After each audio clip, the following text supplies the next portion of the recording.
Hello, and welcome to live programming at the More Freedom Foundation. Unfortunately, due to some technical difficulties, we will not be doing video today. It will just be audio because I have not figured out how to handle this. But that's good. I mean, these things tend to be pretty long, and they're better to be listened to rather than watched. I've got I've got sort of a face for radio, as they say. So you can listen to this and you can follow along in the live chat. And that's the way we're going to do it today because my camera's not working and I just thought my system would work and it turns out it won't. But we do have a lot of interesting stuff to get through today.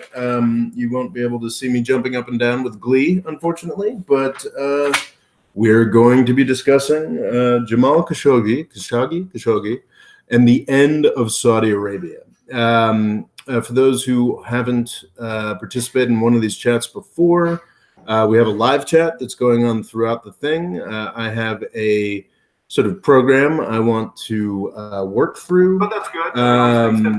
And that'll usually take around half hour, 45 minutes or so.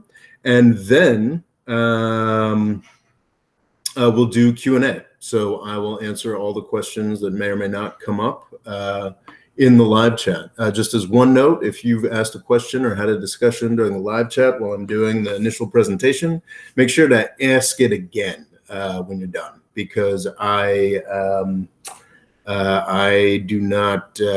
don't have the mental bandwidth to sort of scroll back and follow the questions as I'm presenting. Okay, so without further ado, today we are talking about Jamal Khashoggi and the end of Saudi Arabia. Before we get into this, I think there's two qualifiers that I think are essential to mention. All right, sorry, I'm paying too much attention to live chat. But yeah, there are two essential things we have to mention. The first is Jamal Khashoggi, someone whose name I will never learn how to pronounce appropriately, is almost certainly dead. And as I go through this presentation, I think it's going to get a little gleeful or amused or amusing in discussing what the ramifications of this are, but there's nothing funny about what happened to Jamal Khashoggi, and a man is dead, and a man is, 99%, a man is dead, and he's dead because he chose to express dissent towards a regime that is from another era. And a very bad one, and he may very well have been slaughtered for that. And I think that that's an important thing to keep front and center. Another thing to mention is, I think, a kind of a valid point. I'm going to talk about some of the responses to this and how I don't like the sort of negative conspiracy-minded responses to this Jamal Khashoggi issue. But I do think they have a point. They do have one valuable point that we should sort of put front and center before we get into this. The Turkish intelligence agencies are not 100% trustworthy actors. That should go without saying, and people who bring that up should not be mocked for that. I think that's a very, very good point. Turkey absolutely has an interest in this mess. Jamal Khashoggi, for those who don't know, disappeared at the Saudi consulate in Istanbul, Turkey. Turkey and Saudi Arabia are competitors in the region. There's a whole number of reasons that you can come up with or imagine that Turkey might want to act against Saudi Arabia and might put that together. So I think that is a good thing to keep in mind. That's why I say it's 99% that Jamal Khashoggi was murdered by his government at a consulate. I mean, there is doubt here, and we should not throw that out. We shouldn't mock people for bringing that up. I think being aware that the Turkish intelligence services are potentially problematic or untrustworthy is a good thing. And that's definitely something that's important to keep in mind, because there's still, I would say, a vanishingly small chance, but there's still a vanishingly small chance that, Khashoggi could, pop up or be alive somewhere, or alternative, that's very, very unlikely, or alternatively that it was Turkish intelligence that killed him. I mean, that's a very, very slim possibility, but a possibility nonetheless, and we should be aware of it. That said, I think that the people who are advancing those kinds of theories, the people who or sort of suggesting that, wait a second, we shouldn't trust Turkey, and maybe it isn't. I think those people have now like gotten into the sort of class of conspiracy theorists that believes that 9/11 wasn't done by Saudi Arabia and Islamists. I mean, they're getting into pretty far out into crazy town territory at this point, because it's Saudi Arabia just hasn't advanced any alternate explanation. Where this is sort of 2 weeks now, it's clear that they really just thought that they could do this and it would go away. Honestly, I'm surprised it hasn't gone away. Surprised and very pleased, as I'll get into. But I think that that's quite it's quite telling that Saudi Arabia has yet to advance any kind of better explanation. They haven't produced Khashoggi. They haven't produced any kind of documentation for their claim that he left the Saudi consulate in Istanbul. So while, yes, we should be aware that a lot of our information does come from Turkish intelligence sources, and people are perhaps taking everything they say a little too seriously, I think that the point at which that is at all helpful to Saudi Arabia in refuting the story sort of has passed long ago. I think it's become very clear.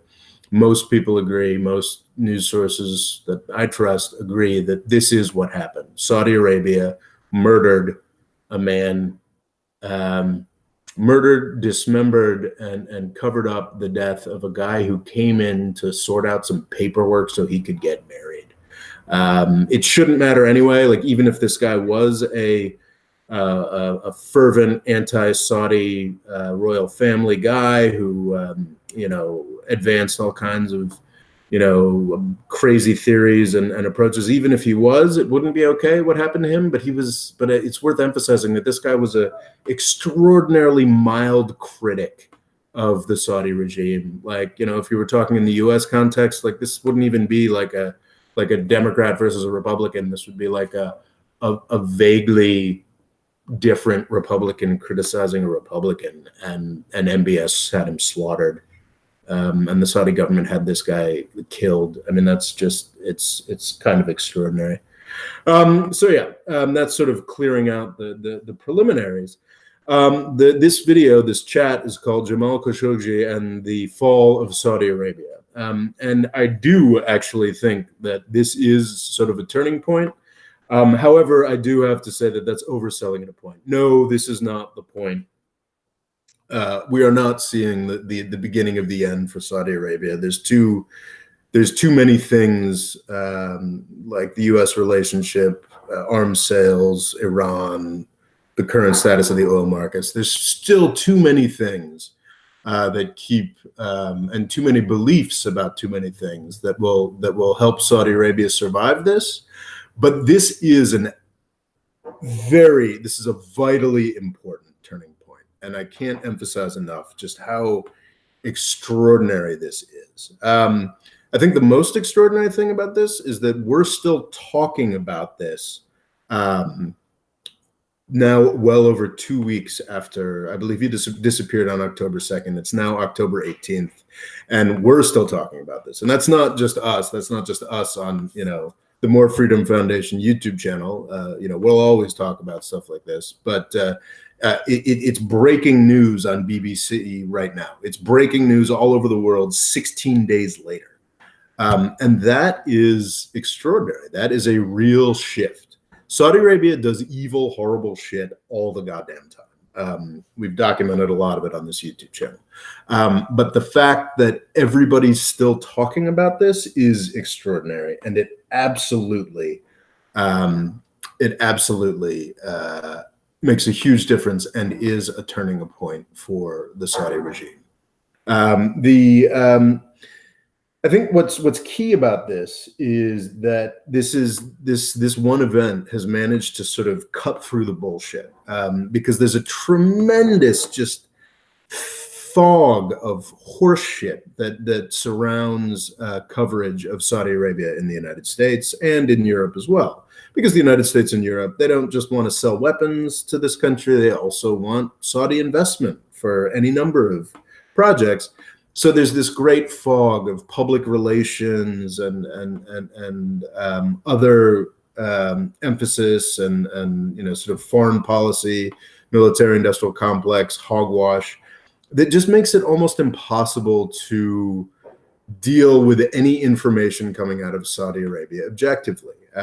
If something's really damning, it'll be acknowledged and then it'll be ignored. Or there's all kinds of stuff. If something that's vaguely okay happens in Saudi Arabia, like women are allowed to drive now, or even things that are legitimately good, like the religious police being sort of shut down to an extent.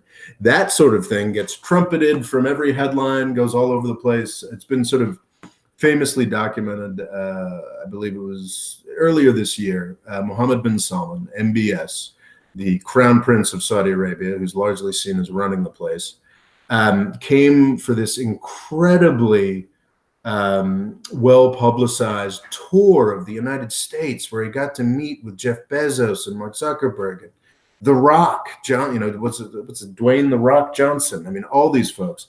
So that sort of thing, that sort of PR extravaganza really, really works to keep anybody from thinking seriously about what Saudi Arabia is. This cuts right through that.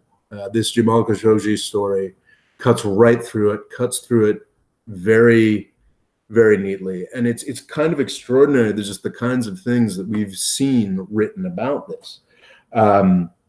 Just this morning, New York Times, was a Nicholas Kristof, has a op-ed whose title is "A President Kowtowing to a Mad Prince."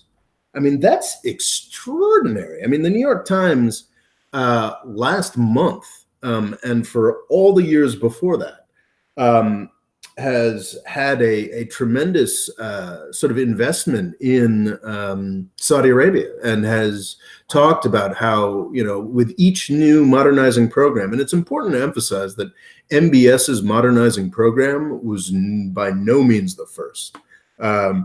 King Abdullah had one, King Fahd had one, all the way back to Ibn Saud. They've all had modernizing and diversification projects. But the New York Times, was a month ago, was the foremost publisher of that standard line of bullshit. And now you've got their op-ed page talking about a president kowtowing to a mad prince. I mean, this is extraordinarily strong language, and it's going to be very difficult for these folks to walk back. There's this incredible filter of bullshit that this Khashoggi story has destroyed. And I think I don't think people quite realize that. I think that the folks who consume this channel, are sort of, us, folks like us, know that the Saudi Arabia relationship is horrific. We've always known that it's sort of horrific. But I think we fall into this assumption that I think has been shown, actually over the past couple of weeks, to not be true to a degree. That we get like super cynical, and we're like, what? Saudi Arabia has bought off all these motherfuckers, and nothing's ever going to change, nothing's ever going to get better. And it's true, Saudi Arabia has bought off a lot of people, but that's not, Saudi Arabia can only buy off so many people. The amount of money, there is a limit to the amount of money that Saudi Arabia can pour into Washington, D.C. Some of these are legal, some of these are practical. There's a real limit. So what has been tremendously important to Saudi Arabia is the fog of bullshit that is created by people that they pay. So the loss of that fog of bullshit, the fact that New York Times is running op-ed pages like this, the fact that folks are looking at this in detail now, is a lot more important than like cynically minded people like us tend to think. Because it's not just that Saudi Arabia, I mean, if it were just a simple question of cutting checks to the right people in the Democratic and Republican parties, Saudi Arabia would be, immune forever. But we have to keep in mind that a lot of that Saudi money goes towards public relations, towards the construction of this bullshit fog. And to have that just blow away makes a huge difference. Policymakers, people in Congress are tremendously busy people who don't really know anything. They don't have the time to actually investigate anything or know anything.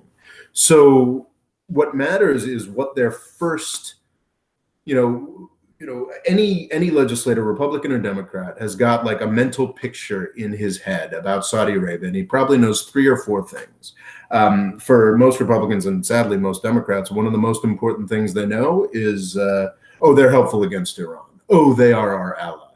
Stuff like that. And also maybe in the back of their head, gosh, I know that, my buddy who retired from Congress has got this great job at a defense contractor, and that has a lot to do with Saudi Arabia. Yeah, that might be there in the back of their head. But now the first thing that any legislator or policymaker will think of is not that bullshit fog, not that, oh, maybe, the New York Times sure thinks that MBS is impressive. They're not going to think of that. They're not going to think of, MBS, the great reformer. They're going to think of MBS as Mr. Bonesaw. That's a great use of the MBS acronym that's apparently become quite popular. It's Mr. Bonesaw. They are going to think of Jamal Khashoggi in a way that, this has made an impact. And yeah, it's fucked up that, everybody cares more about this guy who went to Washington, D.C. cocktail parties than all those dead kids in a school bus in Yemen. But the fact is that people do. This is something that people are going to remember.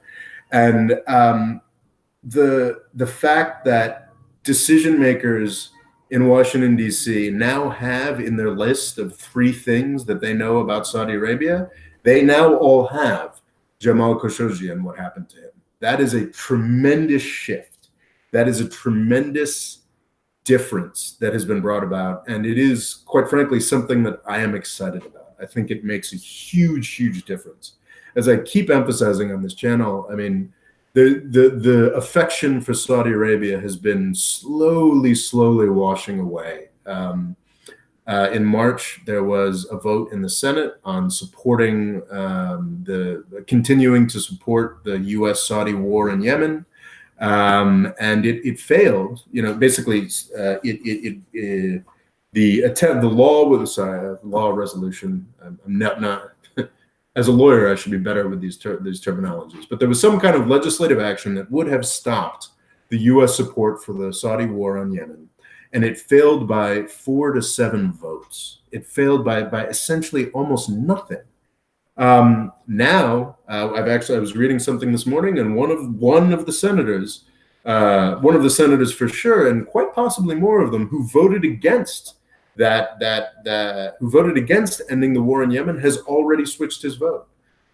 So I think this is more important than professional cynics like ourselves, and also a lot of people I follow on Twitter. I think this is more important than they recognize, because, a legislator, a policymaker, somebody, even, media people who are prominent and powerful, they can only think of 3 or 4 things about Saudi Arabia, and now one of them, if not the thing, is Jamal Khashoggi. So I think this is huge. I think this is a turning point.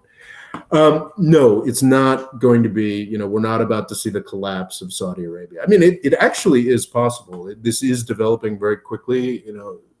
There have been Saudi Arabia, and the Saudi Arabian government is extraordinarily weak, and completely reliant on the United States. So yeah, actually, like, a loss of confidence from the United States could potentially lead to sort of a chain reaction that saw Saudi Arabia being sort of the current Saudi regime being done and out of power as soon as 2 months from now. That's possible, but I don't think it's likely. I think that there's still too much inertia. Things haven't gotten bad enough for the people in Saudi Arabia to want to get rid of the Saudi royal family yet. What's interesting is that it's failed so far, but there is a great push going on in Washington, D.C. policy circles to be like, stop focusing on Saudi Arabia. Iran's the problem. Really, Iran's the problem. What's interesting is how comprehensively that has failed over the past 2 weeks. That's kind of surprising. I think it's great. I think it's a sign of a return to sanity, but eventually I think that will be successful. We're not seeing the end of the U.S.-Saudi relationship this week, and therefore we're not seeing the end of the Saudi Arabian regime, because the United States will be able to sustain the current Saudi regime for a number of years to come. But as you can find on my YouTube channel, I do firmly believe that Saudi Arabia is finished, and by 2030, we're going to have a very different system in Saudi Arabia, or Arabia, if you will. So this is a tremendous step in that direction. I think the next question to deal with is, but yeah, just like this is a big deal. This is a great step forward. It is terrible what happened to Jamal Khashoggi, but I think that in his death, I think he has taken a tremendous step for Saudi Arabia and for the world at large, and a shift away from looking at Saudi Arabia the way that we've always done. He's cut through the bullshit with his death, and that's a tremendously useful thing. Okay, number two would be the role of Mohammed bin Salman, and the question of, is this the end for MBS?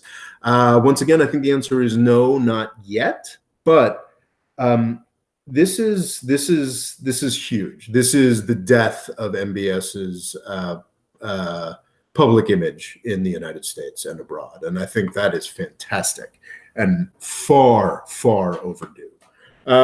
It's fascinating the amount of people who talk about Saudi Arabia. One of the standard talking points in the absurdly friendly profiles that we keep watching keep reading of MBS, and I think we are no longer going to be reading about Mr. Bonesaw, was this idea that, oh, Mohammed bin Salman could be ruling Saudi Arabia for the next 50 years. That was always bullshit. I think it's an open question whether Mr. Bonesaw will ever be the actual king of Saudi Arabia. And I certainly don't think that he'll be the king of Saudi Arabia for more than 5 to 10 years. The events of this past couple of weeks make it, I think, much less likely that he will be the eventual king of Saudi Arabia. But these things don't happen immediately. He's not going to. He's probably not going to fall over the death of this one guy. It's important to note. I mean, MBS is very different from the Saudi regime. I made a video called "Saudi Arabia is Finished" about a year ago, and there's a lot of people who sort of chime in like, "Hey, man, Saudi Arabia is just fine. The oil price is up and it's doing great." And it's, well, actually, the Saudi government has already fallen. For 70 years, Saudi Arabia was ruled through a consensus-based royal family, sort of very slow, very ossified, very corrupt, but a sort of consensus-based between this royal family oligarchy. Over the past year, his King Salman and his chosen successor, Mohammed bin Salman, MBS, the crown prince, have thrown that over and created an absolute monarchy. So Saudi Arabia actually already has fallen. So I think that before the Saudi royal family as a whole falls, I think what we are almost certain to see is the ouster of MBS, the ouster of Mohammed bin Salman. That's sort of the next step, is the fall of MBS, and then, be it 2 to 5 to 10 years after that, the fall of the Saudi royal family itself. So I think that's a sort of a crucial distinction. And no, I do not believe that we're going to get the fall of MBS as a direct result of this Jamal Khashoggi thing. I do think that it is something that is going to happen, and that I think that this Jamal Khashoggi thing made it much more likely. MBS has been, and I've talked about this on the channel, has been extraordinarily bad at his job for quite some time now. He came, I think he got bumped up in the succession at some point last year, but he's actually been had tremendous power since since his father came to power back in 2015. He's the guy who's in charge of the war in Yemen, which has been such an extraordinary disaster for Saudi Arabia. back in 2015, this was supposed to be a quick jump in. We're going to beat up the Houthis and jump out. They're still there 3 years later. The Houthis are still there. There's been no real change. And now missiles are raining down on Saudi cities. It's been a complete fuck up. And he just keeps doing really stupid stuff. There's most recently, there's the diplomatic blow up with Canada, the most polite and boring country in the world. There's the Qatar crisis, which has been ongoing for, he wants to sort of dig a moat between Saudi Arabia and Qatar. The thing about MBS is that he's absolutely right about one thing, and that's if Saudi Arabia or if the Saudi royal family is going to survive, what Saudi Arabia needs is dramatic action to improve things, to change things, to make them better. That is absolutely true. That is MBS's central insight, and that is correct. Drastic action for Saudi Arabia is essential. However, the actions he has taken have been almost uniformly idiotic. From buying chunks of Tesla, I've got a video called Saudi Arabia is a Terrible Investor, to kidnapping the Lebanese prime minister. He keeps doing crazy things. And it seems 99% likely that the murder of Jamal Khashoggi is one of those things. So I talked earlier about this incredible fog of bullshit that Saudi Arabia has carefully constructed through think tanks and public relations people in the United States and everywhere else. That incredible fog of bullshit has been tremendously helpful to MBS and all of the crazy failures he's brought about. But he just does, he does another thing that's crazy and screwed up and doesn't work. He abducts all the richest people in the country and takes their money and expects foreign investment to come in. I mean, it's anyway. I could complain about specific actions all day long, but because of this fog of bullshit, there's been no consequences for that. The fact that this savage murder has cut away that fog of bullshit is a real problem. I don't think that, as I've said many, many times now, I don't think that this actual thing will directly bring about the fall of Saudi Arabia. But what it means is that the next stupid thing that MBS does, and I guarantee you there will be another stupid thing that Mohammed bin Salman does, will not be viewed in the same light. It will not be looked at as, oh, this is something else we can just, brush off with another PR campaign and another tour of the United States, or maybe like another crumb for Saudi women. The next time Mohammed bin Salman does something crazy, it's going to be like, oh, the Mad Prince is doing something else that's crazy. And I think that absolutely, I think it's now very much in the interests of the Saudi royal family to get rid of MBS, which is, also kind of bad for the Saudi royal family, because who are they going to replace him with? And is the reaction of the Saudi royal family once they replace MBS going to be, okay, now we're just going to go back to the way we did things before MBS? Because like I said, I mean, MBS is right. If the Saudi royal family is to survive, it needs dramatic change. And I don't think there's anybody else in the Saudi royal family who's got that on offer. I think it comes down to, yes, Saudi Arabia is finished. And I think that, yes, this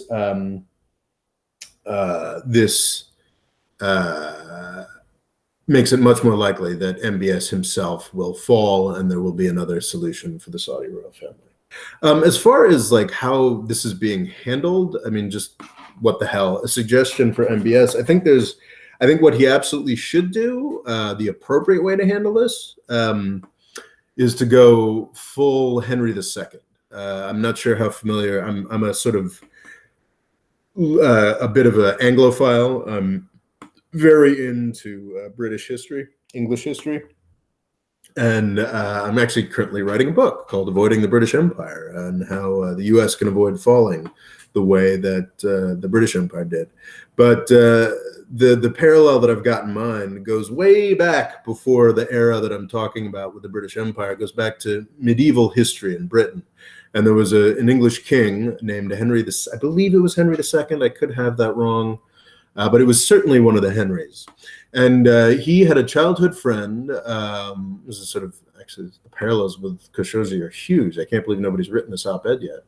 He had a childhood friend who he appointed to be the Archbishop of Canterbury, assuming that this Archbishop of Canterbury, being his childhood friend, would act in accordance with his wishes. And that's not what happened. It turned out that his childhood friend took religion and the church fairly seriously, and became a real thorn in Henry II's side. So, according to Henry II's public relations, it strikes me as pretty likely he just had the guy killed.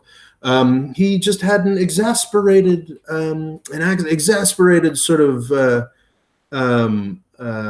he got really exasperated, and he says, "Will nobody rid me of this troublesome priest?" And 4 of his knights heard that and took him at his word and ran out and slaughtered the Archbishop of Canterbury, his old childhood friend. I think that's a very classic story from English history. And I think that, and Henry II ended up having to do penance, and I think he had to go barefoot in the snow to apologize to the church or something like that. I think that's MBS's play right now. I know that doesn't really play really well in Saudi Arabia or with sort of Middle Eastern sensibilities more generally. But if he wants to salvage his reputation for the most important player in Saudi politics, the U.S. government, this is what MBS has to do. He has to go full Henry II. He has to say, it was these bastards who worked for me. They got out of hand. They didn't realize, of course, I would never want something like this to happen.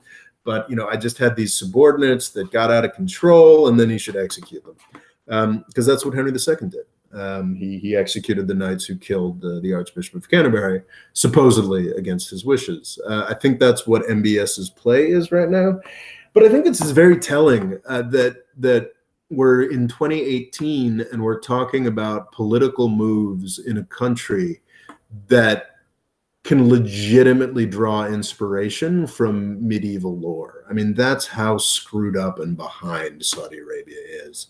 It's such a weird thing that a meaningful cog in sort of geopolitics in 2018 is this absolute monarch who should take lessons from Henry II of England, a guy who was in power, 900 years ago? It's just kind of nuts. So anyway, that's what I have to say about MBS. I think I should probably chat a bit about the responses to this.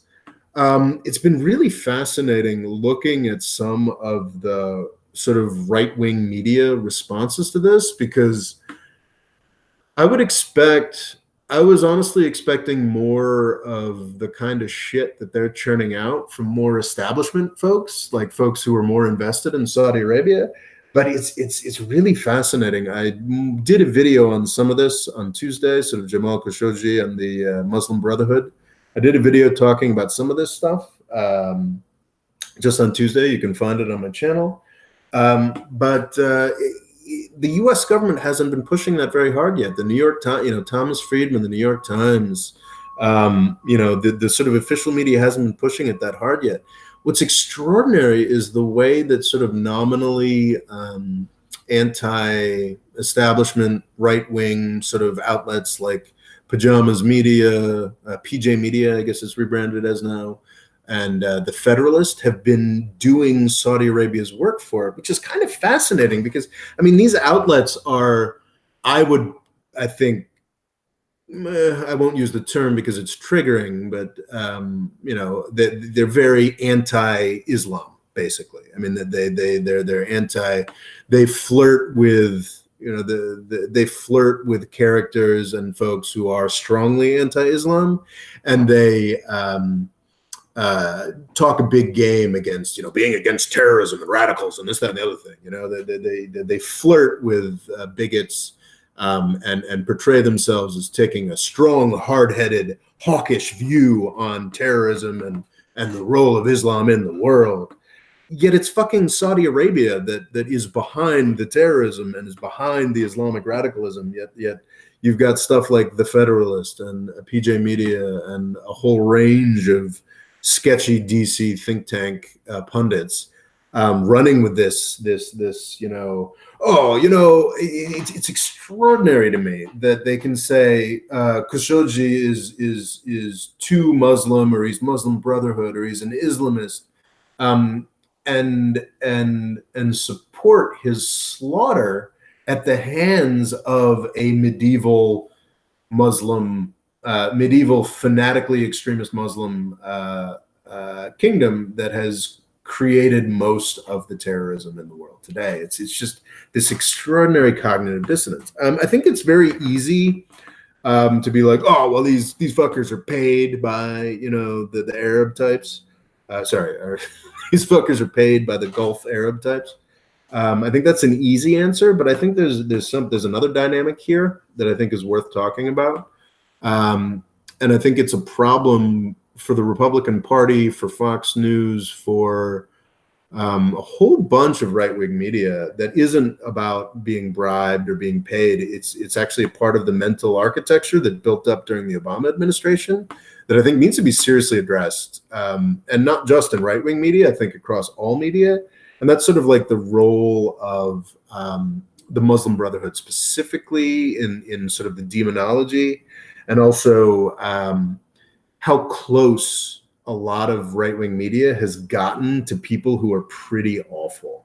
And I think what this is, yeah, there's money involved, but there's also, it's kind of Obama derangement syndrome. Don't get me wrong, the Democrats are exactly as complicit in the promotion and acceptance of Saudi Arabia as the Republicans are. But Obama specifically took some actions that were designed to cut that out. He was specifically not supportive of the Egyptian military regimes, and Saudi Arabia, they hated Obama because of the Iran nuclear deal. Because the only thing that Saudi Arabia still has, they don't have the oil weapon against us anymore. We produce more oil than they do now. They don't have communism to fight with us anymore for like fucking what? 30 years now, they don't have communism to fight with us anymore.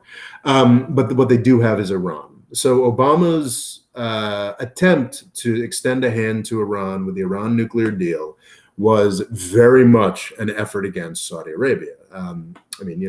Plenty of Democrats fought him on that as well. But because Obama did it, because Obama took this action that I think would have been, had it been allowed to survive, would have been incredibly peace promoting, would have been fantastic, would have completely done away with the justification of the US-Saudi relationship that is so transparently horrible. Because all of that was something that was done by Obama. There's a lot of people in sort of right-wing military industrial complex sort of media who have cozied up to monsters like Saudi Arabia and Sisi, who celebrated his coup by slaughtering 800 people in the streets of Cairo. I think that's something that really needs to be thought out a little bit more. It's funny, I did a video on sort of the Muslim Brotherhood and sort of the misunderstanding of that on Tuesday, and I kind of feel like I should dive in on this a little bit more. Unfortunately, I'm researching the British Empire right now. I don't have the time, but I'll add this to the list of many things to talk about. But it's really fascinating the way that the Muslim Brotherhood has become this catch-all hate object for a lot of people in the U.S. And I sort of think about sort of Turkey specifically. It's like, yeah, well, actually, I'll talk about that later. But yes, the Muslim Brotherhood and generally political actors in the Middle East, all of them are anti-Israel, and that gets focused on. But I don't really remember the Muslim Brotherhood being a huge focus before the Arab Spring. And the main thing about the Muslim Brotherhood, yeah, they're anti-Israel. Though actually Morsi, I think, came to a pretty solid accommodation with the only Muslim Brotherhood figure who's actually run a government, Mohammed Morsi. If I recall correctly, came to an accommodation with Israel because he had to, he knew. Actually, I think the reason the Muslim Brotherhood is so hated in U.S. media and whatnot is because they advocate for democracy. against UAE and Saudi Arabia. Obviously, that's not what Pajamas Media or the Federalist or these folks think they're arguing, why they think they're making these arguments, but I think that's actually what it is. I mean, that's when the Muslim Brotherhood became such a hate object, was after the Arab Spring, when the Muslim Brotherhood was one of many, many actors, but the best organized of many actors, attempting to bring about a new democratic era for the Middle East. So it's really troubling that people are so reflexively, that folks on the right wing in the United States, right wing publishers and whatnot, are so reflexively allied with absolute monarchs and bloody, like Saudi Arabia and the UAE, and bloody dictators like Sisi in Egypt. It's quite telling, and it's fascinating. And this whole Khashoggi thing has really highlighted that. It's amazing just how, like, it's a form of mental illness, I think, that allows people to look. And I'm not advocating for the Muslim Brotherhood. I mean, they're anti-Israel. They are definitely, you can argue that Morsi was a terrible, the only example we have of, Muslim Brotherhood running a government was Morsi. I do not think the coup should have happened, but he was obviously a disaster. So I'm not an advocate for these folks, but I think it does take a certain mental illness to look at what happened to Khashoggi. This guy who was slaughtered and dismembered when he thought he was getting paperwork done for his wedding. It takes a special kind of mental illness to look at that guy and say, oh, it's okay because in his youth he was affiliated with the Muslim Brotherhood. And that's definitely, I mean, that's a position that people are advocating for on the right wing in the United States. And I think that's a real lack of character and sanity to take those kinds of positions, and it's really quite sad. And it would be easy to be like, oh yeah, they're just bought off, and some of don't get me wrong, some of them absolutely are just bought off, but some people really do think in those terms. They just have no sense of scale or proportion, and really think that somehow still think that Iran has a worse influence on the region than Saudi Arabia does, which is insane. All right. Okay. So more. Yeah, I think that's the central in my notes. Yeah, it's more worried. Like, these folks are more worried about the Muslim Brotherhood than they are about Al Qaeda. They're more worried about the Muslim Brotherhood than they are about ISIS. And I think that's kind of nuts, because political Islam is, to some degree, the solution to the problems of the Middle East. This is something that Khashoggi was, argued for in his last interview with some Turkish folks. I don't think it's a good solution for the Middle East. It's not something that I would advocate. It's certainly not something I would want to live under. But it's a hell of a lot better than a vicious absolute monarch. And I think moving through that process, is a key part of, eventually 100 years from now, 150 years from now, the Middle East being as happy and post everything a place as Denmark is.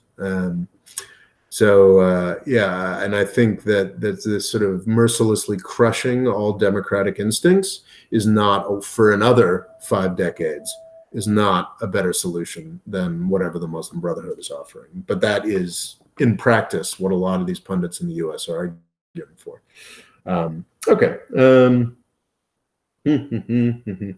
So I also do want to say a little bit about, it is outrageous that all of the terrible things that Saudi Arabia didn't move the needle a bit. And now, because one guy got murdered in a consulate, we all care. That is outrageous. I agree. That's totally outrageous. But who fucking cares? This is tremendous progress. This is real movement on issues surrounding one of the worst regimes in the world today. And yeah, it sucks that the only reason this movement is happening, I mentioned that Nicholas Kristof op-ed. He was friends with Jamal Khashoggi. The Washington Post is leading the charge on this because their editors and journalists worked with, knew, and liked Jamal Khashoggi. Jamal Khashoggi was a guy who went to cocktail parties in Washington, D.C. over decades, both as a journalist and as a functionary for the Saudi government. He was very much an elite guy. So yeah, it's pretty sad that the entire world cares more, or the entire media world cares a lot more about somebody they went to cocktail parties with. It's sad, but it's good. Who cares? It's moving things in the right direction. It is a tremendous piece of progress that we've seen over the past couple of weeks. And I think whining because, nobody else was, because, this sort of hipster anti-interventionism, oh, screw you guys for coming and agreeing with me because, you should have agreed with me earlier. I've seen a lot of that on Twitter over the past couple of weeks, and I do not support that. I think, yes, they're absolutely right that it's a shame that it's only when somebody who, goes to the right parties dies that people start caring, but people have started caring. And that is a tremendous, tremendous success. And I think that's fantastic. It's interesting, like Turkey, as I said at the beginning of the sort of presentation, it is Turkey's role in all this is kind of fascinating.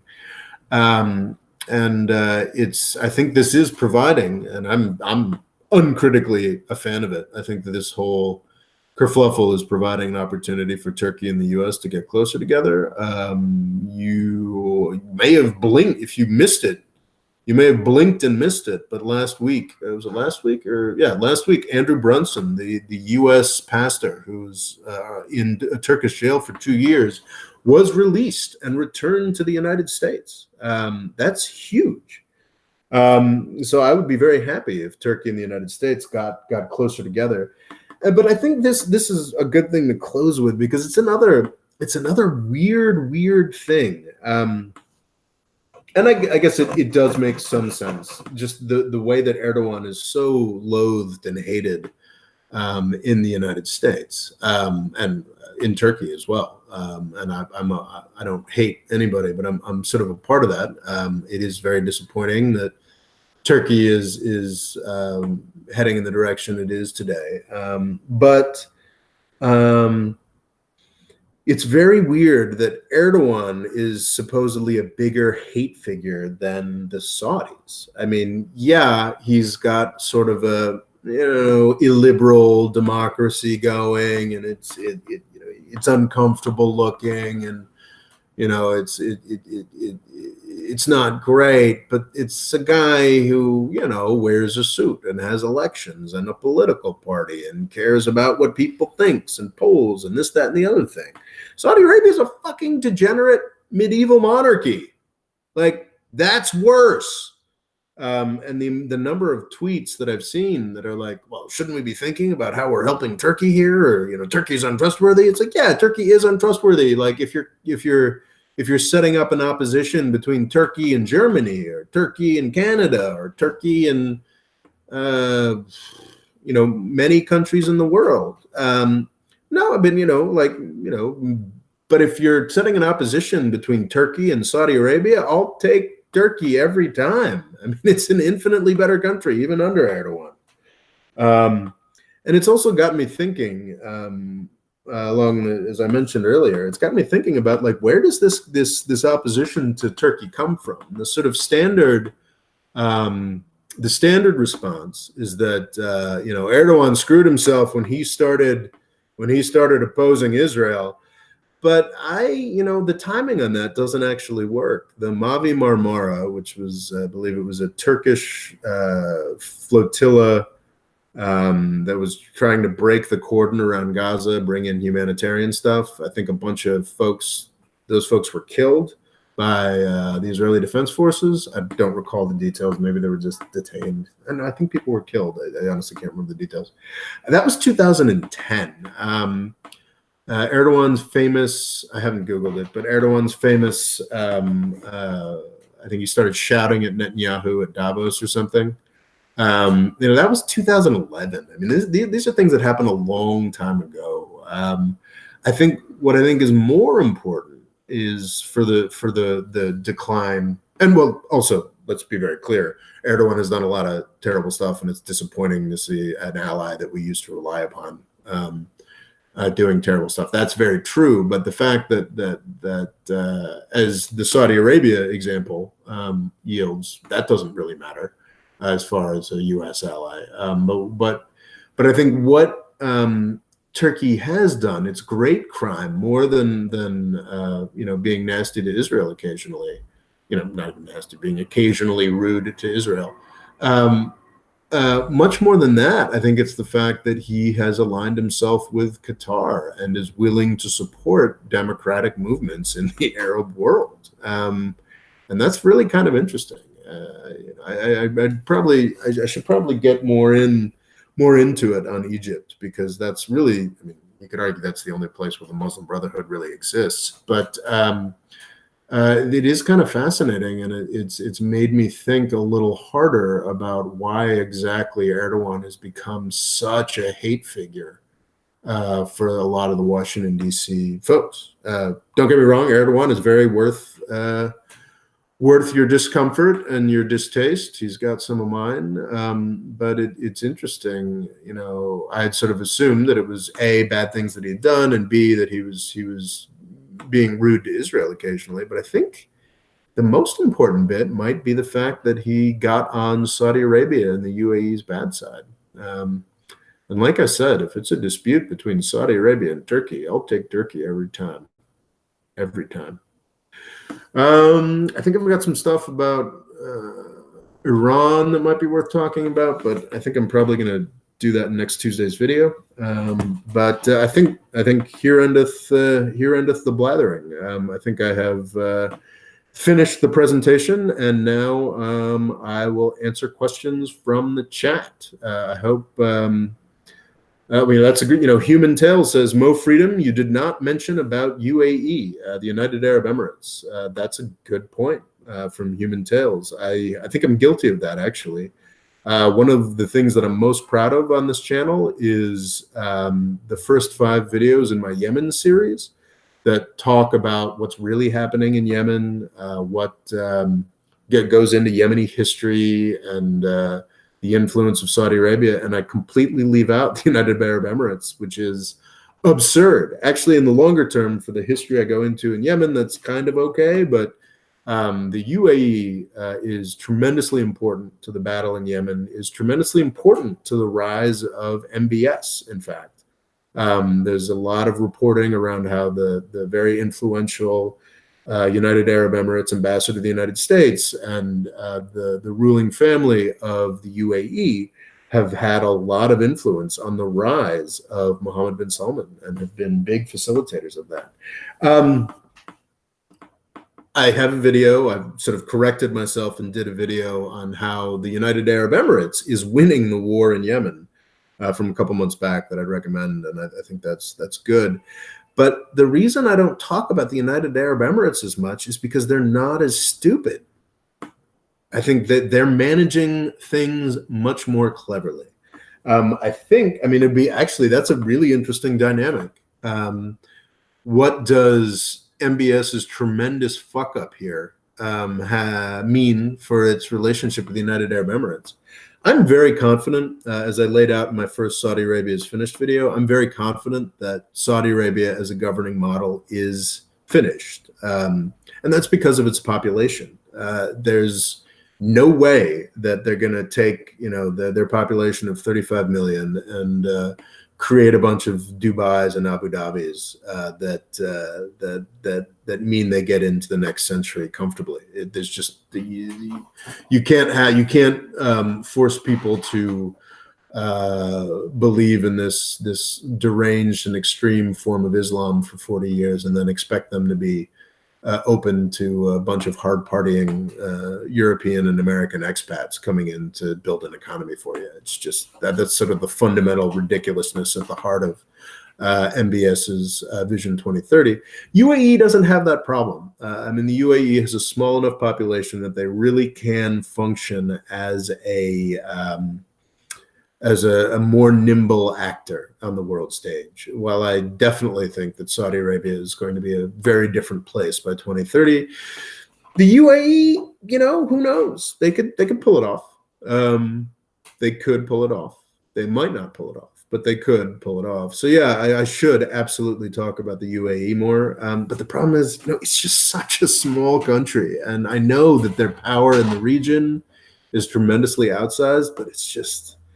I mean, what is the UAE's population without expats? Like 50,000 people or something? With expats, it's like 8 million people. It just seems absurd to dedicate a lot of time to finding out about a country that small. But I think you're right. That was a human something or other. You're absolutely right. Human tales. Yes, you're absolutely right. I should focus on the UAE more. Did you hear about the disappearance of the daughter of Sheikh Mohammed? I did not. I am not aware of that development. Okay, Human Tale says 1.4 million people locals, but isn't that also isn't that also expats? I don't know. Clearly, I haven't looked into UAE as much as I should. Okay, Logo Cool Extreme asks, Rob, if you were MBS, how would you save Saudi Arabia? That's an interesting question. It's a very interesting question. I think Saudi Arabia needs to. I just don't think it's possible under the current system. I would.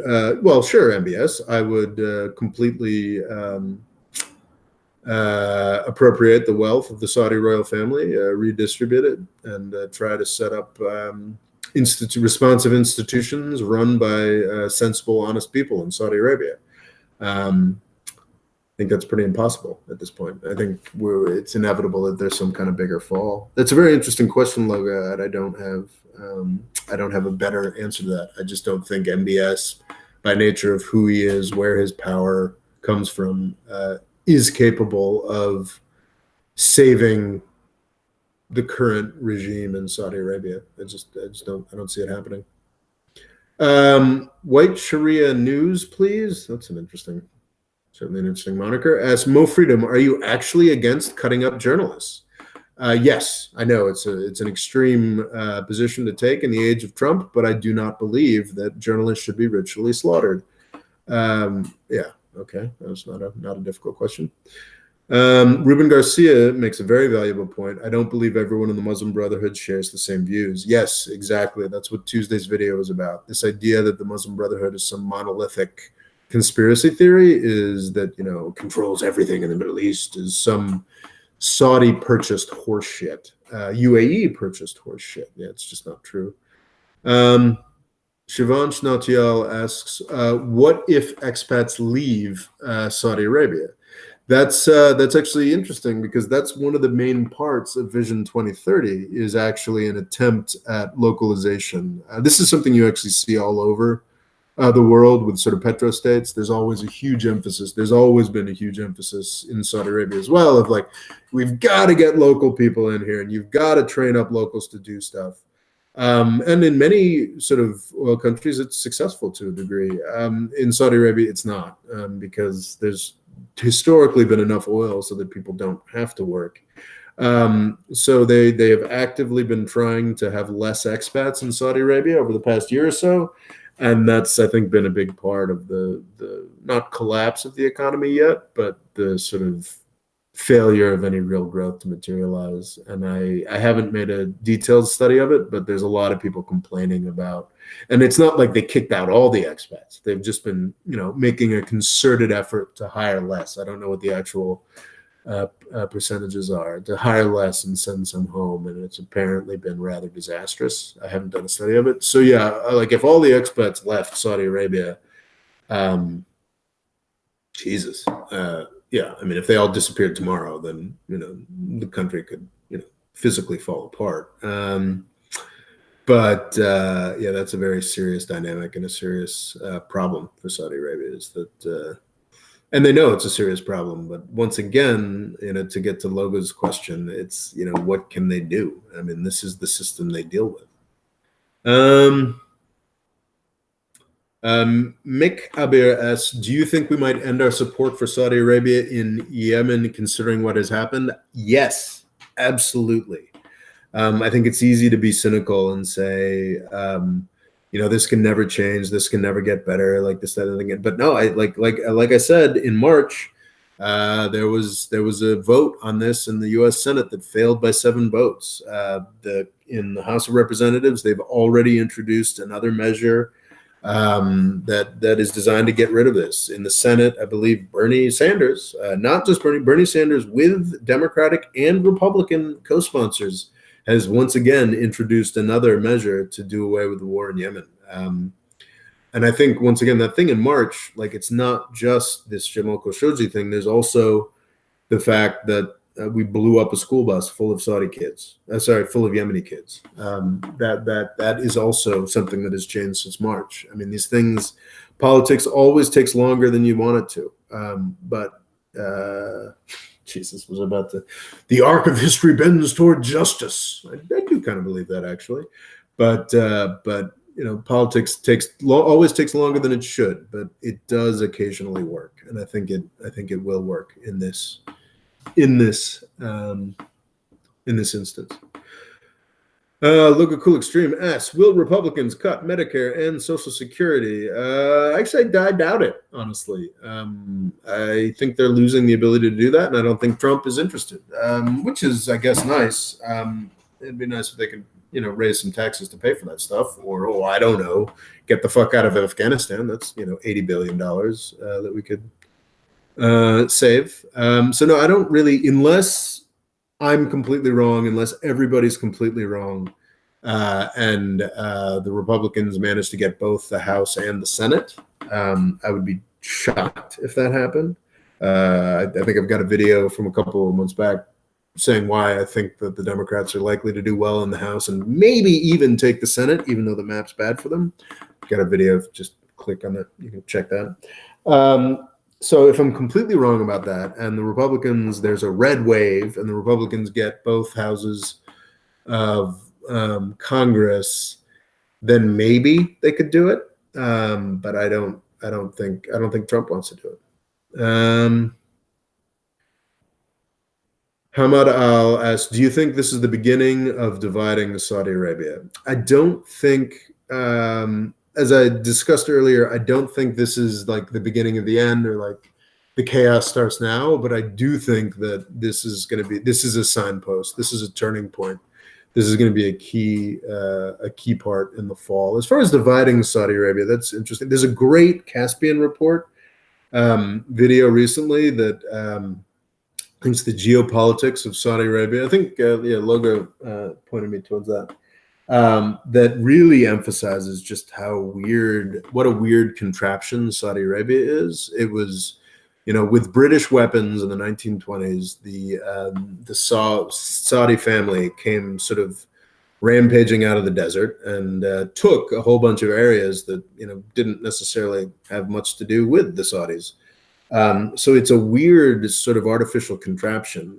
So it is a distinct possibility. That video helped me to see that it's more of a possibility than I'd considered before, that Saudi Arabia itself could break up. I wouldn't advocate for that, actually. I think that any kind of messing with borders at this point risks sort of opening a Pandora's box, where it's like, oh, if we revise that border, then maybe we can revise this border, all over the world. I think that's why the Russia Crimea Ukraine thing is such a problem.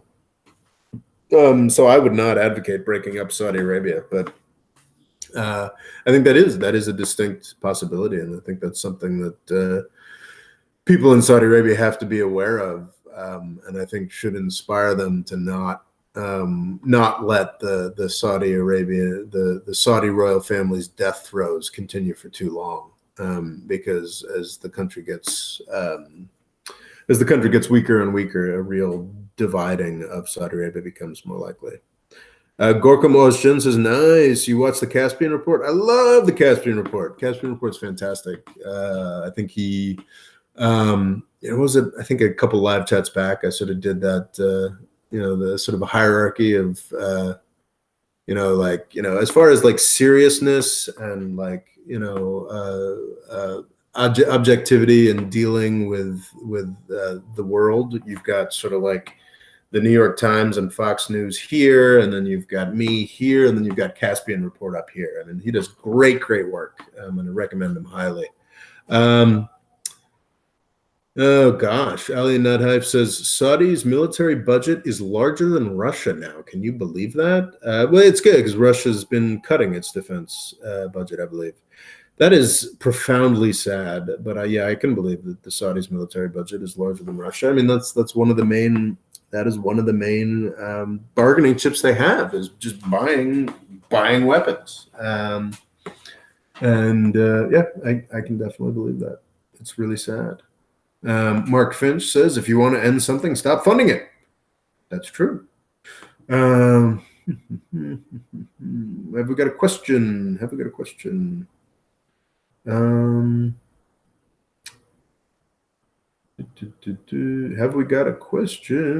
mean, I'm delighted that y'all are having conversations. Duran says there's 0 chance that Khashoggi is still alive. I would go with a 1% chance, but actually maybe a 0.1% chance. But yes, the Khashoggi is almost certainly dead.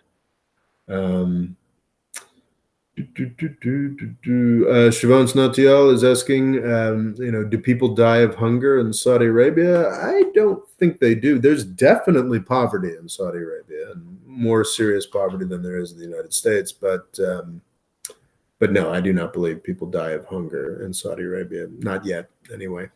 I think that's one of the sadder things about Saudi Arabia, is it's sort of a population of people that have been coddled for quite some time, that are going to be experiencing reality, experiencing some harsh realities before too long. And I think once again, that's something that should inspire the Saudi people to get rid of the Saudi royal family as soon as possible and figure out a better way of organizing things while people are still interested in buying all their oil. Ali Nadhiaif says, please talk about the Syrian problem. I've got a huge playlist on Syria, and I think I should definitely return to it. It's interesting. I don't know if it's appropriate to sort of, fuck it, I told you so. It's a sort of, I told you so on the Syria thing.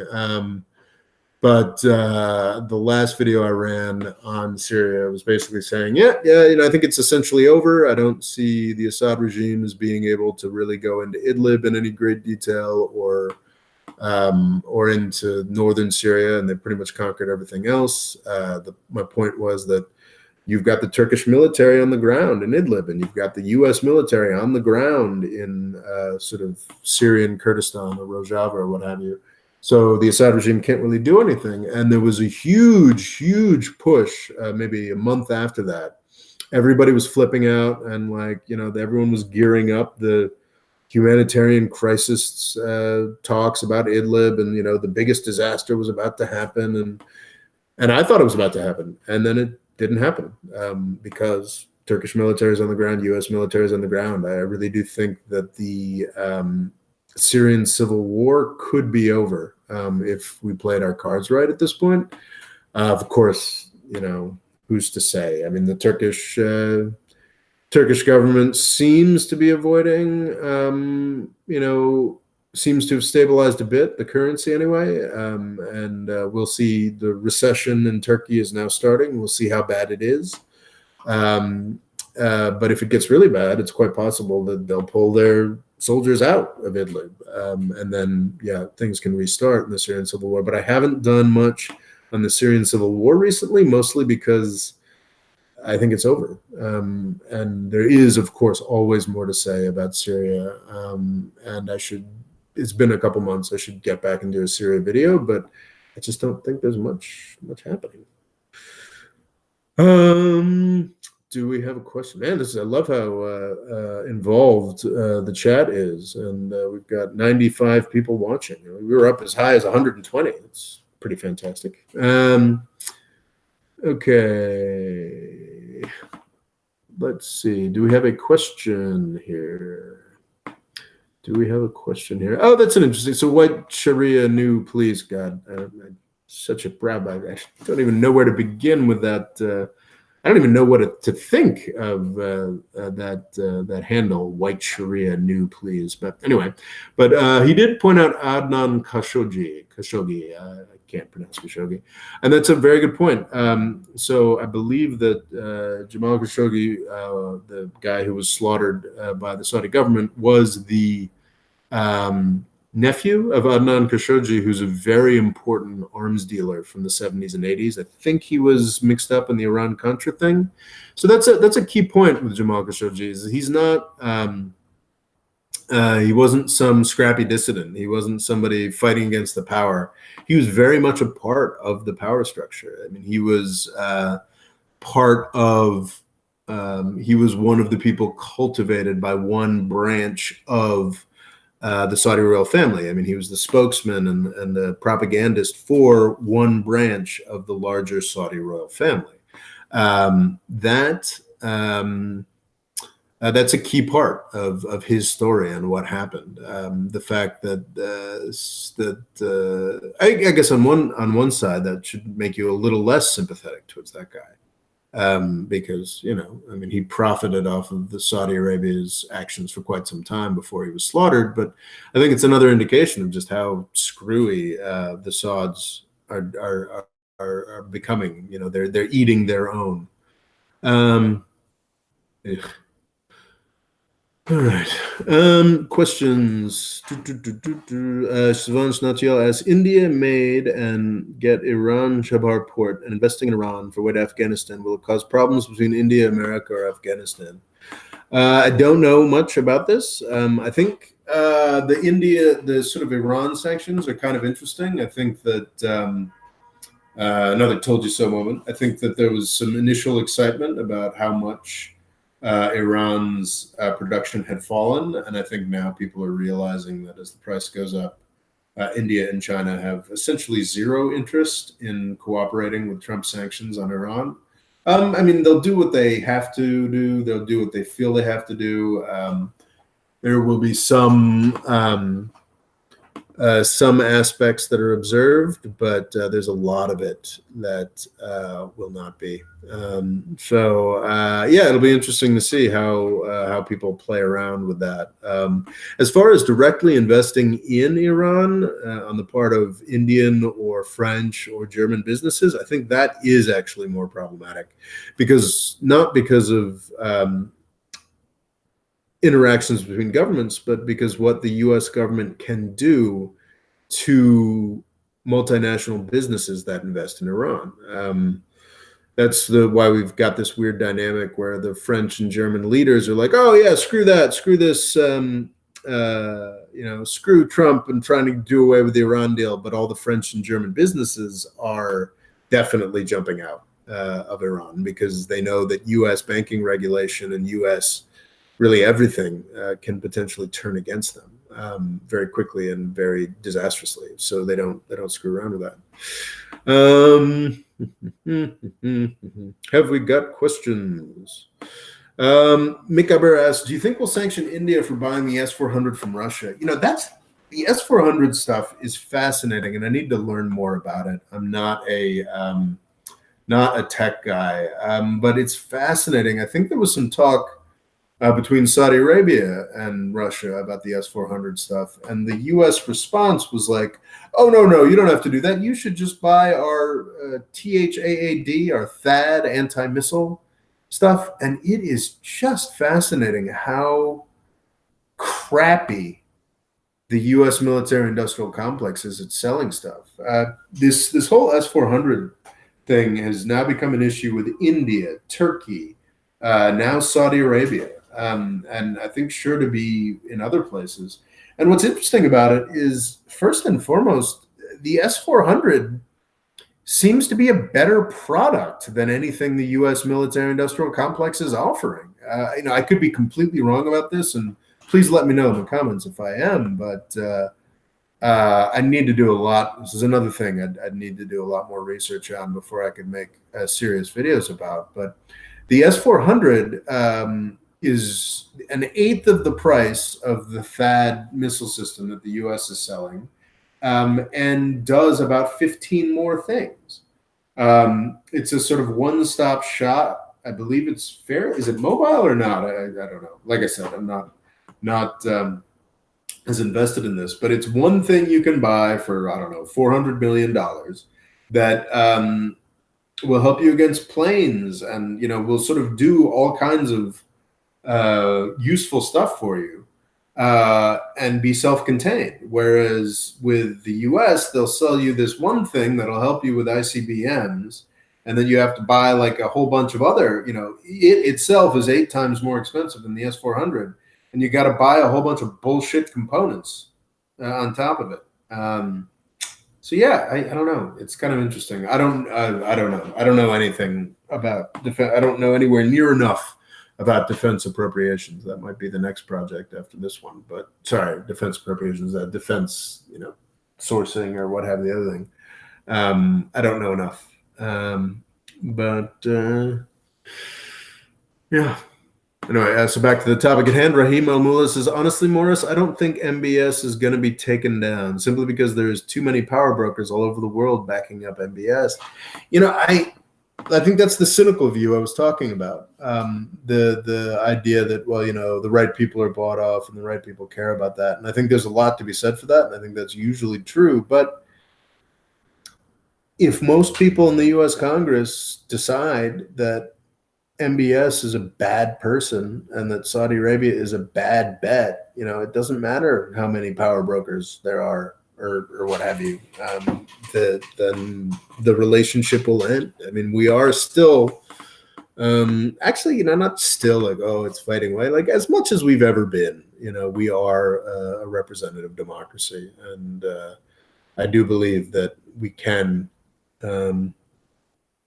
get over our Saudi Arabia thing. I think it's possible. Maybe I'm just too optimistic. It was it Mark Finch said, like Apple phones, when he was for the S-400. Sort of. I think that was a metaphor I was failing to make. That with the Apple thing. It's except I didn't make that comparison because unlike the Apple phones, the U.S. products aren't proven to be useful for anything, but they also force you to buy a bunch of expensive peripherals. Do we have a question? Ibrahim Al-Hadid says French are nasty. I mean, hard to disagree, really. Man, that's an interesting. I read an article recently. I think it was in French. I read an English language article. My French is not that great. I gave up on the French article about 10 pages in. But talking about the French sort of empire in West Africa and the way that it's never really gone away. I mean, all these countries are nominally independent, but a lot of them use a currency based on the French currency. They still have francs, even though France is on the euro now.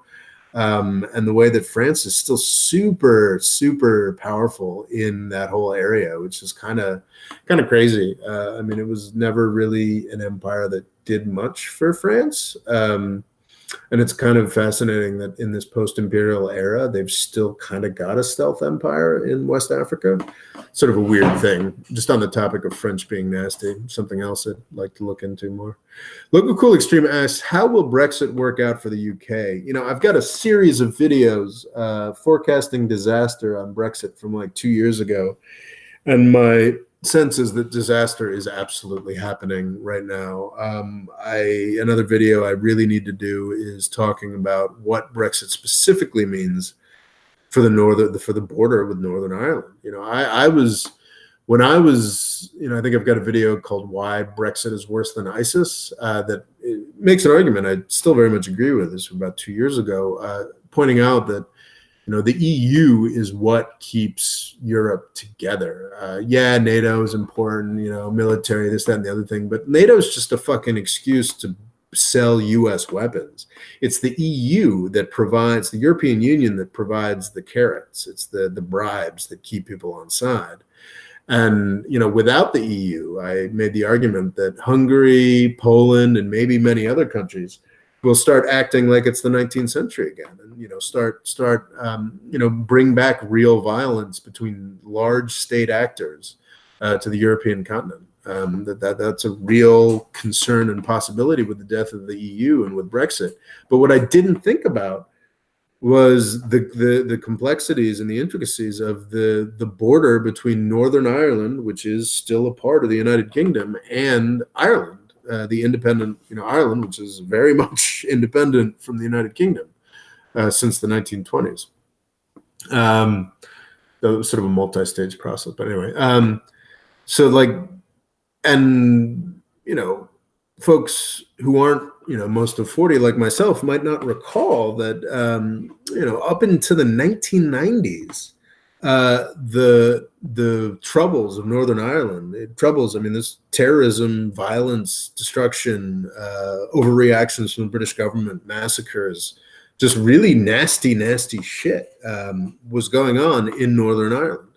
And one of the most important immediate effects of a hard Brexit would be sort of upsetting all the careful agreements that were made to keep Northern Ireland peaceful. That's one of the direct results that could lead to violence, not 10, 20 years from now, but could lead to violence next year. So I really should have covered that. I think that'd be a great way to return to the Brexit issue. Another thing is like, a lot of people are like, oh, well, London will always be a financial center. And it's like, no, it won't. No, it really won't. I mean, that's the main, London's main thing has been as a financial center. I've been writing recently about how, London essentially invented a lot of modern finance. Yeah, Amsterdam did some stuff first, but just government debt markets. That's something that started in London in the 19th century, not just some banker that could get wiped out by some medieval potentate losing a war, but mass government debt markets with distributed lenders and debtors. I mean, that's something that happened in London, and a lot of other things did too. But what's been propping up that British financial industry, specifically since the Big Bang of the 80s, but also before that, just as the empire was ending, just as that central role for Britain was disappearing, it became, I think, European Community accession was in the 70s or something like that for Britain. It became the European banking hub. And that's, I've joked before that the United Kingdom is sort of a banking industry with a country attached. It's tremendously vital to them. And it's possible that Theresa May could get a deal with the EU folks that means that everything gets to function the way it used to. But I don't think that's very likely. And I think it's not going to be a big bang where, all of a sudden every bank in London moves to Frankfurt. It'll be a process of decades where, some banks go under, some, branches, decide to move. Somebody decides to, open their next generation of derivative practice in Frankfurt or Paris rather than London, just because it makes more sense. It'll be a slow process, but Brexit will lead. In some ways, it actually is the final end of the British Empire, the British informal empire. Is that financial industry leaving London, and it will be terrible for Britain. That's what I think about Brexit. And I should do produce videos, but honestly, I haven't had the bandwidth or patience or tolerance for mind-numbing boredom to actually read some of the documentation surrounding the negotiations between Brexit and between the British government and the EU. I really should do another two-parter on the EU. It's something that I care about actually pretty deeply and covered earlier on in the life of this channel, but haven't recently. Oh God, Ibrahim Al Hadid says the Rothschilds control most of the countries, which is utter horse shit. I've got a video on the shocking truth about the Rothschilds. I suggest you watch that. Rothschild, says Rahim Al Mullah. Rockefeller, Morgan. You see, that's right, Rahim Al Mullah. It's not just the Rothschilds. Like this idea that there's this special Jewish super family that controls everything is utter horseshit. But is the world run by rich families? Abso-fucking-lutely. Rothschild, Rockefeller, Morgan, all manner of names we've never heard of and will never hear of because they don't want to be heard of. And what I think people have to realize that this whole oh, no, blame the Rothschilds, blame the Jews.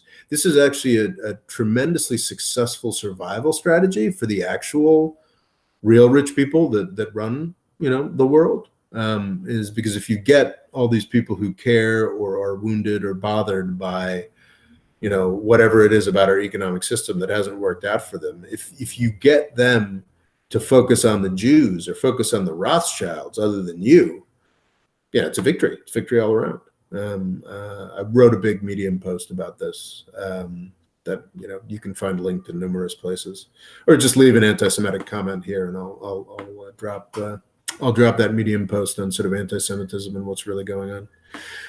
Logo Cool Extreme asks, why is Trump and his family such incompetent morons when it comes to corruption? That's actually very interesting. It's a very interesting question. The sort of Clinton-Trump dichotomy is interesting. Well, there's a lot of fucked up stuff about what the Clintons did. They've always been really good about dotting their I's and crossing their T's. There's no real illegality that you can trace back to them. I mean, the Trump administration, it gets lost because up to this point, they've had both houses of Congress being Republicans, but these guys are jackasses. I mean, you can't name anybody in Trump's cabinet that doesn't have some enormous scandal attached to him. I mean, no, that's not true. There are a few people who are somewhat scandal free, but even people, this is something, we tend to whisper, but one of the biggest frauds in Silicon Valley was a company called Theranos, Theranos, and Jim Mattis, the sainted Jim Mattis, was one of the board members of that fraud. And I think it's basically everybody's just kind of agreeing not to talk about it because the idea of a Trump administration without Jim Mattis keeping a lid on things in the Defense Department is just scary to people. But yeah, I mean, Wilbur Ross, the Department of Commerce, Ryan Zink, I don't even know how to pronounce his name, the Department of Interior. I guess we already lost, thankfully, who cares? The guy who's at the EPA has already gotten fired. The guy at the VA, and I think that one was actually kind of sad, has already gotten fired. But within the Trump administration itself, I mean, there's just flat out bribery going on. That's a key part of this Khashoggi story, is that Trump is being really nice to the Saudis, not because he likes them or he really cares about defense stuff. He's being really nice to the Saudis because the Saudi royal family is keeping some of his hotels profitable. You can Google this. This is the Trump International Hotel down the street from me here in New York City. Was profitable last year only because the Saudi royal family bought out a bunch of suites that they didn't stay in because they thought it was a crap hotel. They just, transferred a whole bunch of money to Trump. And it's flat out bribery. It's pretty extreme. And the only reason we're not constantly talking about it is because the folks who are responsible for looking into that have been from the same party as Trump. So that's a huge difference. But to get to the point where it's just dumb. They've never really had to be, they've never just operated. They've never had to do anything real, I think is the key part. Trump has spent a lot of time in real estate development. He's always been very bad at it. It's a pretty shady industry with surprisingly low requirements for a lot of things. And now he's actually and it, of course, had never been successful in that industry. He's sort of recently been revealed that Trump just sort of slowly has just been slowly spending away the rather large real estate empire that his father built. So yeah, of course, the Trump people are bad at what they're doing because they've never really had to do anything. They're completely unequal to the task that is in front of them. And I think there's also a real case to be made that the Trumps aren't the only ones. In over the past decades, I guess, when was the Securities and Exchange Commission? I think that's a New Deal program. And in the earlier years, the early decades of the Securities and Exchange Commission, they, were a pretty vigorous agency and went after corporate fraud. And, so I'm not sure if that's really the SEC's remit, but, the Department of Justice, same thing, which goes back, hundreds of years. In the 20th century, they went after corporate fraud and problems like that a lot more vigorously than they do today. It's been a sort of bipartisan fade over the past 20, 30 years to just not look into it that much. And I think there are a lot of people who very sensibly pointed out that this whole Trump thing and the Manafort thing is really a wake-up call to just how far we've fallen away from sensible financial regulation and oversight. So I think that's another aspect in why the Trump corruption is so insanely stupid. Human Tales says, I actually liked Rex Tillerson. Did he have any skeletons in his closet? I mean, Rex Tillerson, I think, ran ExxonMobil for a while. Not a very long while, but, worked for ExxonMobil his entire life. Oilmen don't need skeletons in their closet. They've got skeletons in their living room. But, I don't think he was, obviously corrupt. He was just obviously completely unequal to the task that was given to him. I'm actually, I kind of have,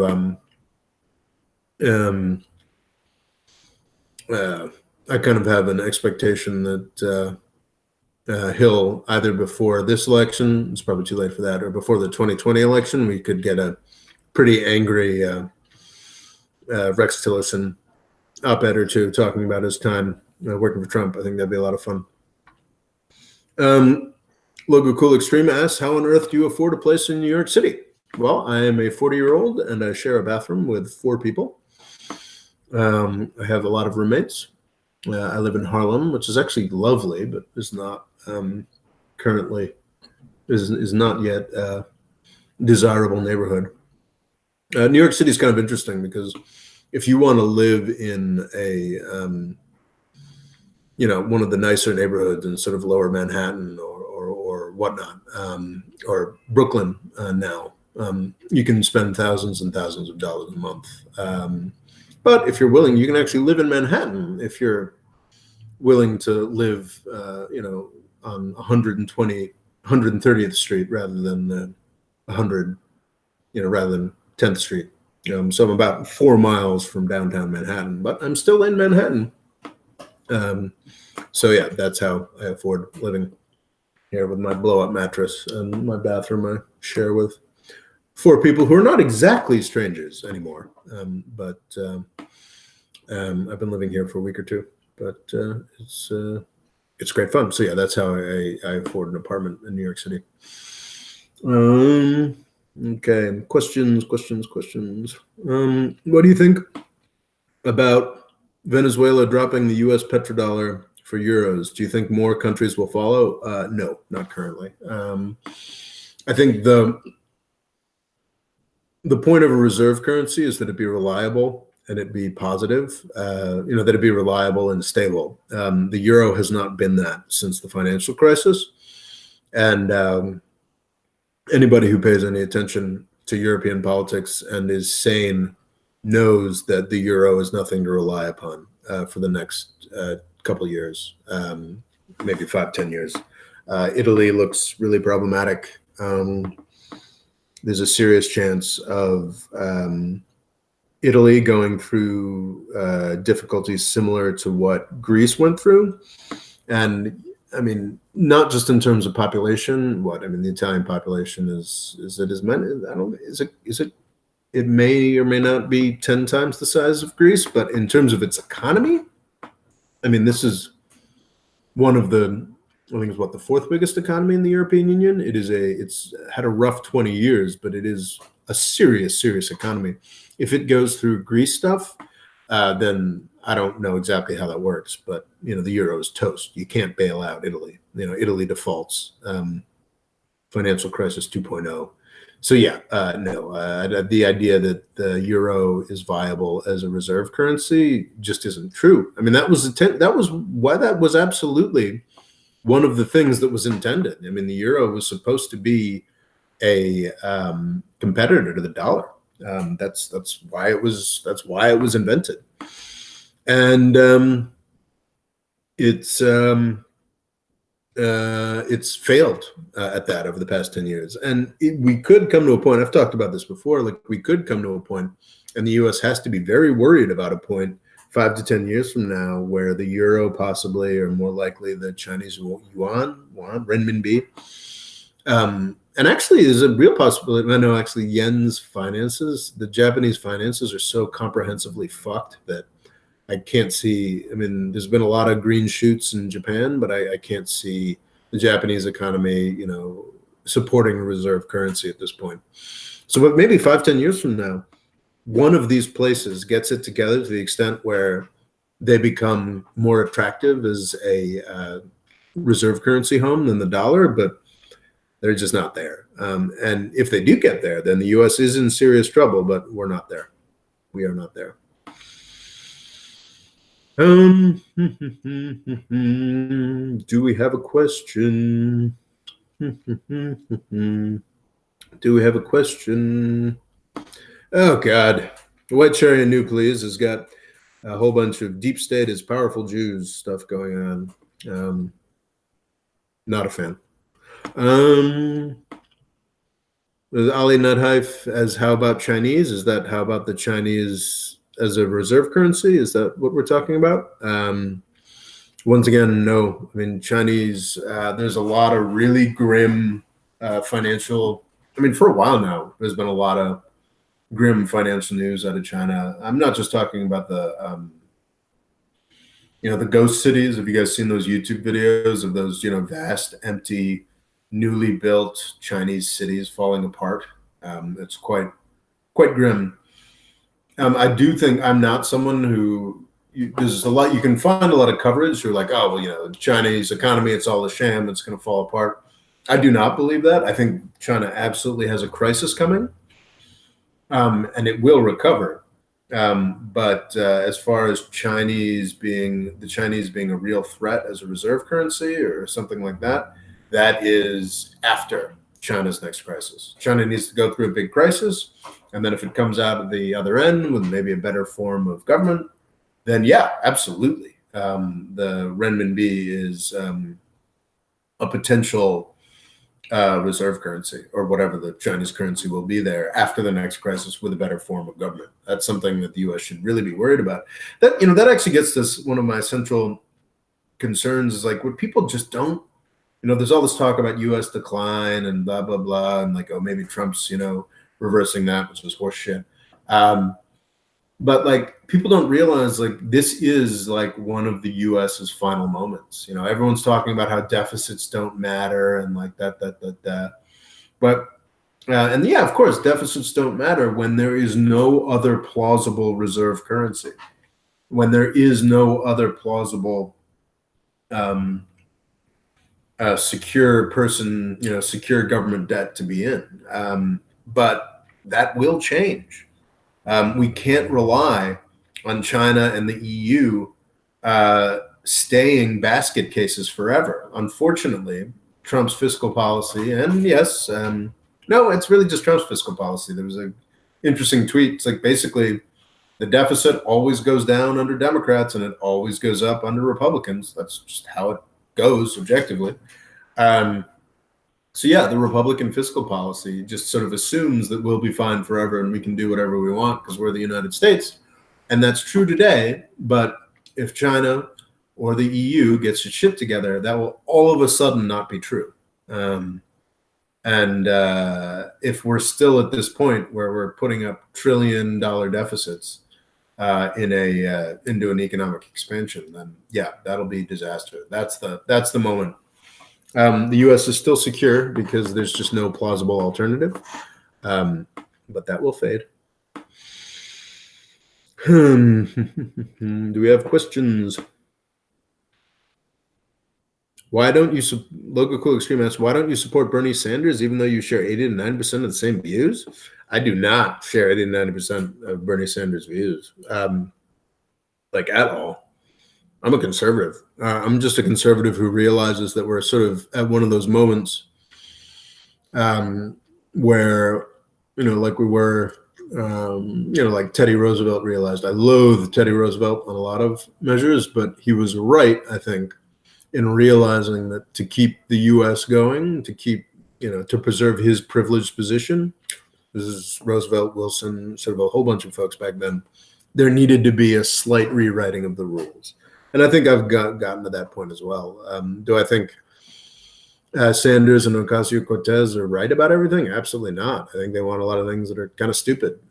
But I think they want some things that are useful and are kind of necessary for the American experiment to continue without like a sort of disastrous fall in the next 20, 30 years. Well, yeah, I mean, you can talk about disaster scenarios and sort of all of a sudden there's another reserve currency and everything falls apart. And then, a more extreme version of Sanders comes to power, that sort of thing. That's the sort of thing I want to ward off. I'm not a supporter of Bernie Sanders. I think Bernie Sanders has a better and better foreign policy as he starts to pay attention to it. But as far as like, free college for all or, job guarantee, all that stuff, leaves me kind of, I think we probably need less college for all, to be honest.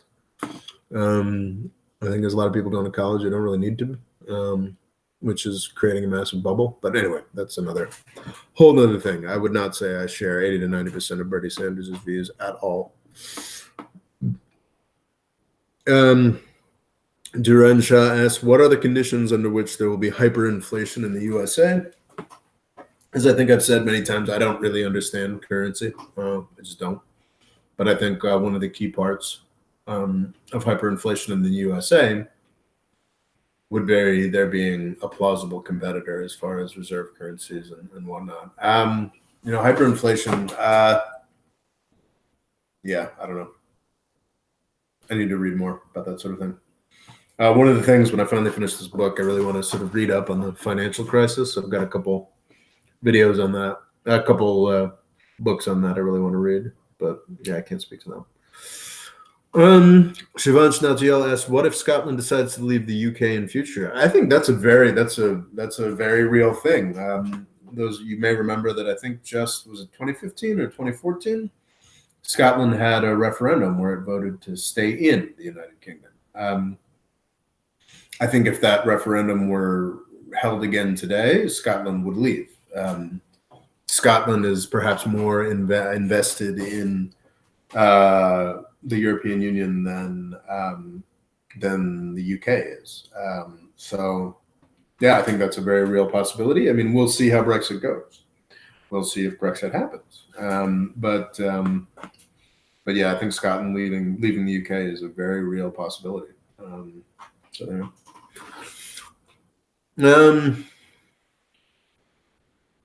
Logo Cool Extreme asks, what has Trump done to U.S. power which is completely unreversible?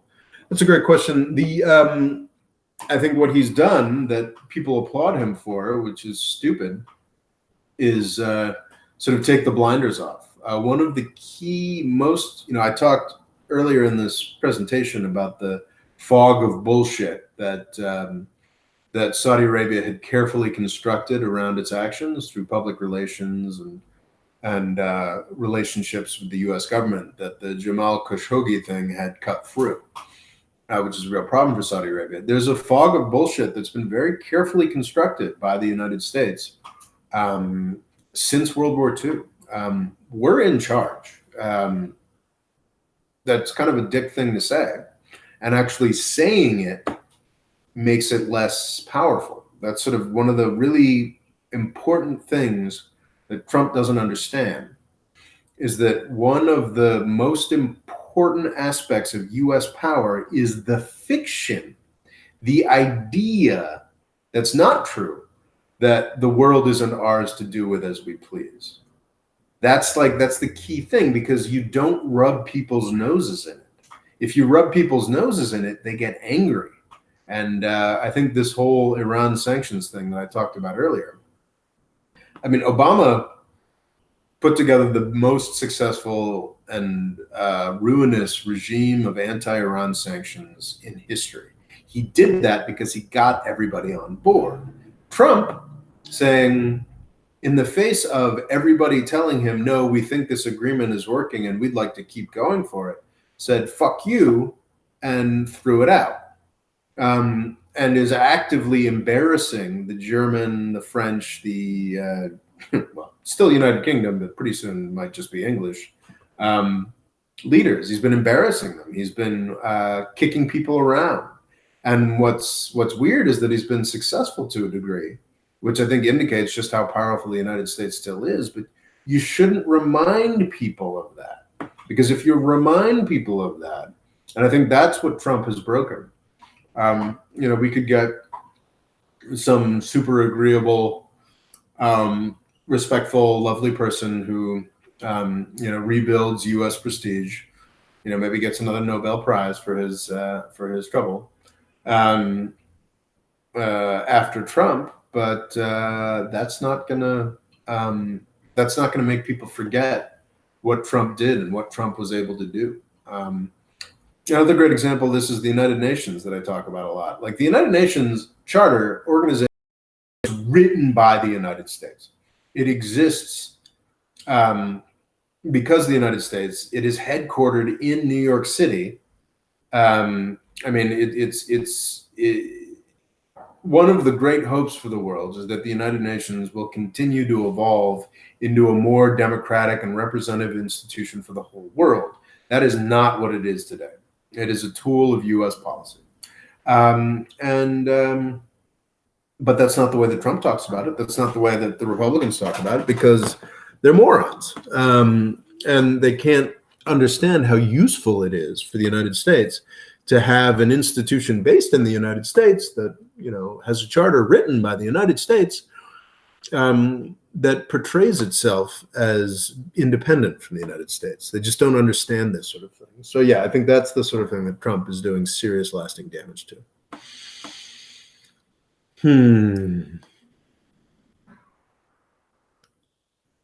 Kandar 965 asks, isn't Bernie Sanders a much better choice compared to Trump and Hillary? Oh, sure. He's a better person. He wants to do more interesting things.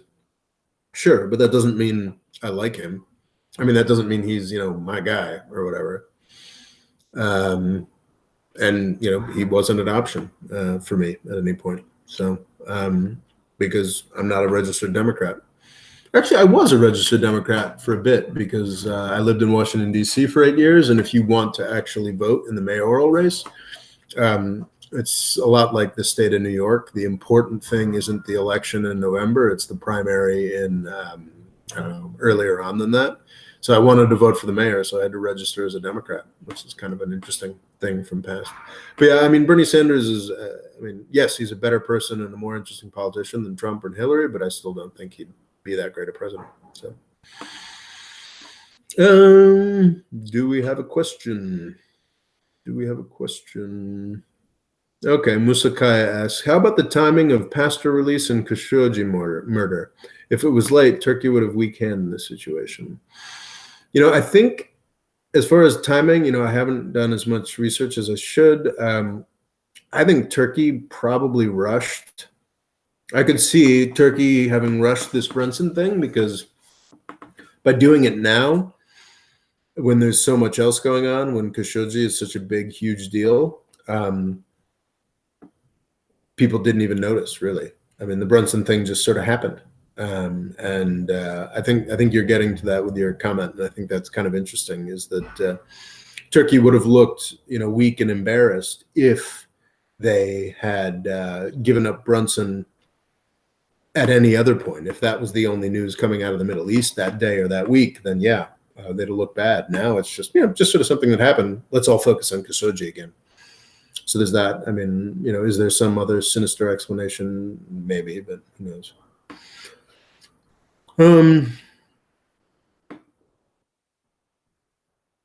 Yusuf El Tahir asks, "What's book you advise in politics?" Not sure what that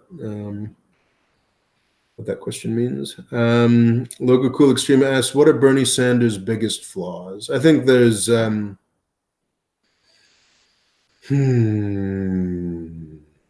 I think there's a certain unreality to his approaches to certain issues, but it could just be attitudinal. I mean, I don't consider myself a socialist. He does, so I'm not going to vote for that. I honestly haven't made much of a study of Bernie Sanders. Questions. Have we got questions? Well, it's been about 2 hours, and I am not seeing any new questions. So perhaps we should call it a day. Super excited that all you folks tuned in. My name is Robert Morris. My main thing is the YouTube channel that you're watching right now. I've got something like 370 videos up.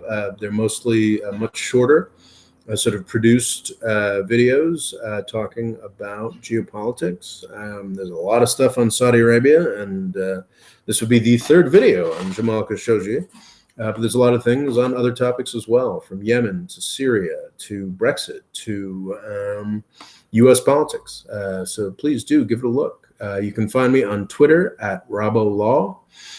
You can find me on Instagram at The Golden Age. I am completely independent and supported by the viewers of this YouTube channel. I'd be tremendously grateful if you considered making a direct donation through PayPal, which is available at the link below, or for signing up for my ongoing crowdfunding thing with Patreon, which is also linked in the description below.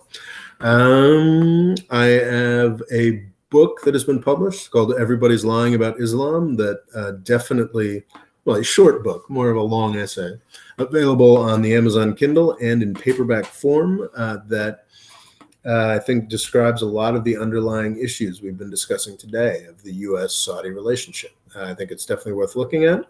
And I am, I guess, probably about 75% of the way through, finally, Avoiding the British Empire, a book, longish book, describing the British Empire and its failings and how the United States can avoid them. That'll be coming out sometime. Anyway, thank you so much. If you haven't already, please subscribe and click the bell next to the subscribe button, because then you can get notifications when I do stuff like this and other stuff. And I think I am going to be calling it a day right there. I'm sorry I screwed up with the camera, but honestly, looking at my reflection in the computer screen, I think you all won out. I'm a bit of a mess. I've finally quit the chewing tobacco, so I'm quickly adding weight, and I just woke up, and anyway, it's all gross. So you're lucky. So thank you all very much, and I think with that, I am going to log off. Thank you very much. Have a good one.